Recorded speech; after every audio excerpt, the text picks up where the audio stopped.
Hello, today I'm trying something new, a sketchbook video plus a mini video essay. This is because I promised a university vlog because I forgot that nothing about that is actually really exciting because in reality I'm doing homework and sweating all day. Anyway, enjoy. Okay, today we are discussing the romanticization of the art student. So what does that mean exactly?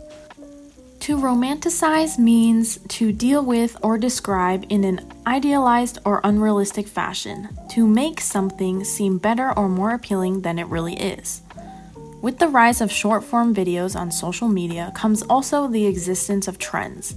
There is an increasing amount of focus, I'd even go so far as to say obsession, with trends that showcase aesthetics on platforms such as TikTok and Instagram. Once there was a circulating trend where people wanted to romanticize their own daily lives by splicing together video clips of routines or special moments with friends in a glamorous, the sun never sets on me type of way. Essentially, people were idealizing their existence. Comments ranged from admiration, wow, your life is like a Studio Ghibli movie, to mild jealousy, God, I wish that was me. But is creating a rose-colored edition of your life meaningful?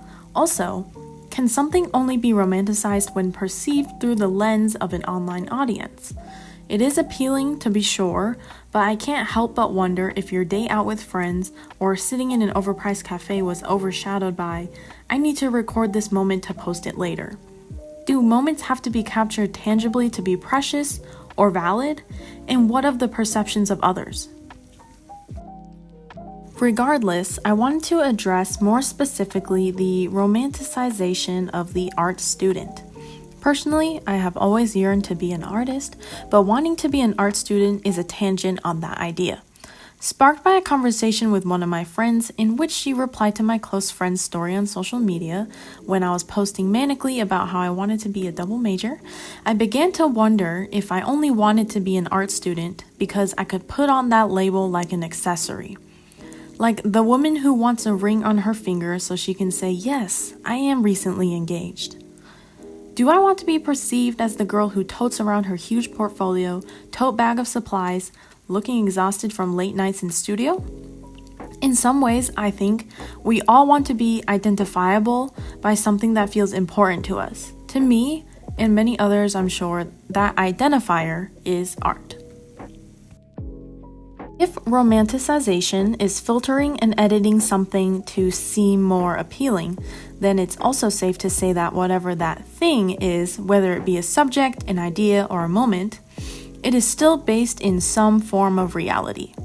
That huge portfolio is quite literally the only way to get huge pieces to class. Looking exhausted from late nights in the studio is just what it seems, but there is a twist in perception because of the assumption that tiredness has come from the passion of the artist to continue honing their craft into the late hours when maybe they're honestly just trying to submit their assignment. This is not to say both statements cannot be true, but I find often the latter is ignored in lieu of a more romantic perception.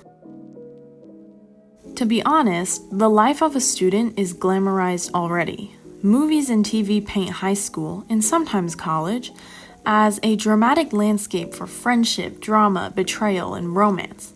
Think Mean Girls, a riveting story about the tribulations of a new girl at a new school, where even the mishaps are entertaining.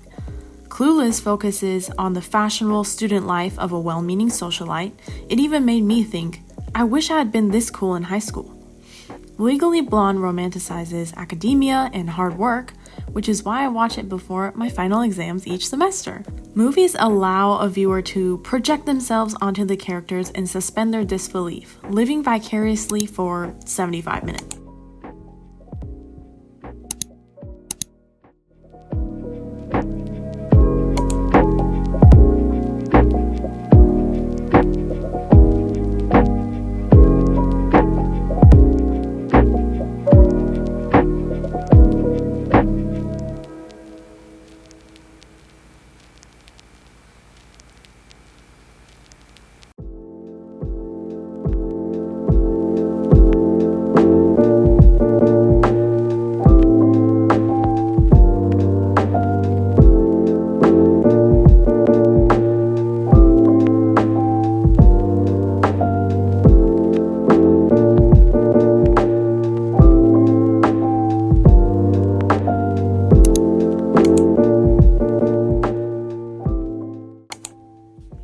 For a more art-specific example, let's take a look at Cup of Jasmine on YouTube.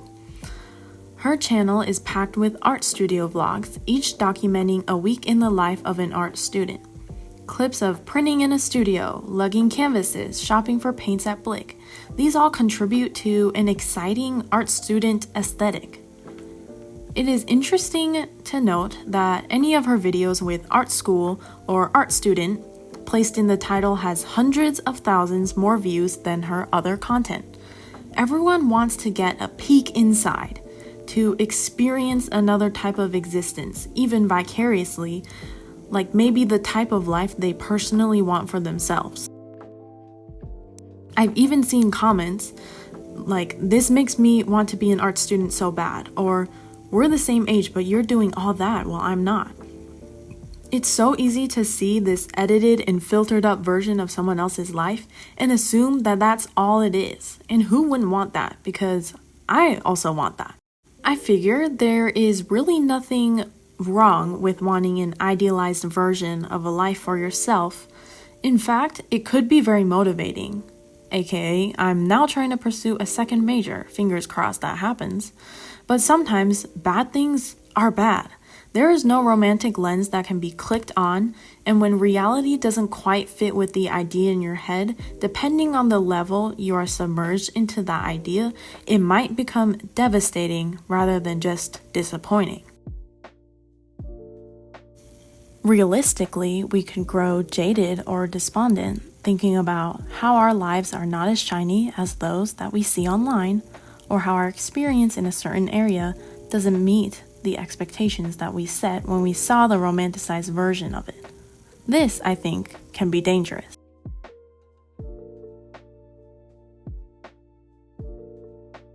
Now, social media. It really makes me think. Art isn't about having the best supplies or creating the prettiest spreads in your sketchbook. And being an art student is not about the dyed hair or funky tattoos or outfits that are just a bit out of touch with the common population or any of the dozens of other stereotypes out there. However, this is extremely emphasized on social media. Art student aesthetic, cottagecore, fairycore, etc., etc. All this stuff is painfully surface level. What we can see and digest easily isn't what really exists. A curated mood board of corduroy trousers and a pair of Doc Martens from Depop isn't all that an art student is. It may be incorporated into an art student, but maybe we so rarely see struggles posted online because it doesn't fit in with the idealized versions of ourselves that we want to show people. Maybe we find it easier to set these visuals down and say, yeah, this is who I want to be. But instead of thinking about what we want to do about it, because that's difficult, we say, how can I show others that I am this person already? And in doing so, are we not just existing in our own perceptions of how others see us?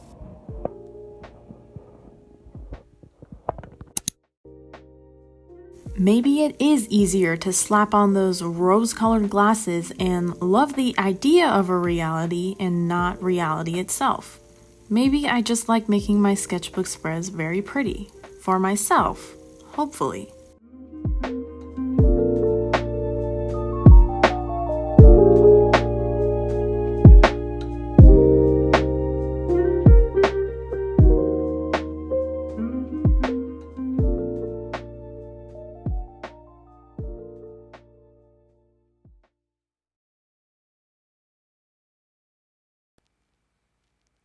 An art student's life also exists in a very tangible way that can be seen by everyone and understood. You create a print, a clothing collection, a ceramic teapot, and it's automatically perceived by people who see it. A chemistry major might have to explain to an audience what their thermodynamics project is about, but art can often bypass an explanation because you as the audience are already forming your opinions whilst you observe it. I wonder if this constant perception is why an art student can be boiled out and condensed into a simple aesthetic. All this rambling leads to the question, Are you really someone at all if nobody is there to see it? The answer is yes, of course. But in this current world, with our lives tethered to the platform or platforms of our choice, the answer is a bit foggier. Is it enough to even exist for yourself anymore? If a tree falls in a forest and no one is around to hear it, does it make a sound?